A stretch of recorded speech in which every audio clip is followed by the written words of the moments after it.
எல்லாரும் போயிட்டாங்க. நாளைக்கு காலையில 4 மணிக்கெல்லாம் எந்திரிச்சு சாப்பாடெல்லாம் கட்டி தர்றேன்னு என் கணவர்கிட்ட சொல்லும்போதே பெட்டு கெட்டுறேன்னு எந்திக்க மாட்டான்னு சொன்னாப்ல. அதான் கணவனே கண்கண்ட தெய்வம், அவங்க பேச்சு தட்டக்கூடாதுன்னு 7 மணிக்கு தான் எந்திரிச்சேன். எந்திரிச்சு ஹேபாயின்னு தேடுறேன். நான் வீட்டில் சாத்தி போட்டு அவங்க ஆஃபீஸே போயிட்டாங்க. அப்புறம் டெய்லி ஆஃபீஸ் போகிற சாக்கில் கையோட முக்கு கடையில் ஃப்ரைட் ரைஸும் வாங்கிட்டு வந்துடுறேன். ஒரே நாள் தான், ஏதோ ஒரே நாள் கழுத்து வர ஆல்ரெடி சாப்பிட்ருக்கோன்னு போகாமல் இருந்திருப்பேன் போல.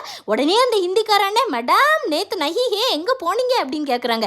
அந்த அளவுக்கு வெறி மாப்பிள்ளைக்கு ஃப்ரைட் ரைஸ் மேலே. அதனாலே வீட்டில் காலையிலேயே பண்ணி வச்சுட்டு போயிடுவோன்னு சோயா எக் சுக்கா பண்ணிவிட்டு ஆஃபீஸ் ஓடிட்டேன். அப்புறம் வரவழிலே கீரையை வாங்கிலான்னு சாக்கு தூக்கினோடனே இந்த கீரை தான் கிடச்சிது. அதனால அதை அப்படியே தூக்கிட்டு பண்ணும்போதே யோசனை, கீரை கசக்கும், பேசாமல் இதில் முட்டையை போட்டுடலாமான்னு. ஆனால் சோயாலே எங்கள் ஆல்ரெடி முட்டையை தான் போட்டிருக்கு. சும்மா எல்லாத்துலேயும் முட்டை போடக்கூடாது ஷர்வனான்னு சொல்லி தேங்காவும் போட்டுடலான்னு முடிவு பண்ணி கடைசியாக சாப்பிட்டு பார்க்கேன்.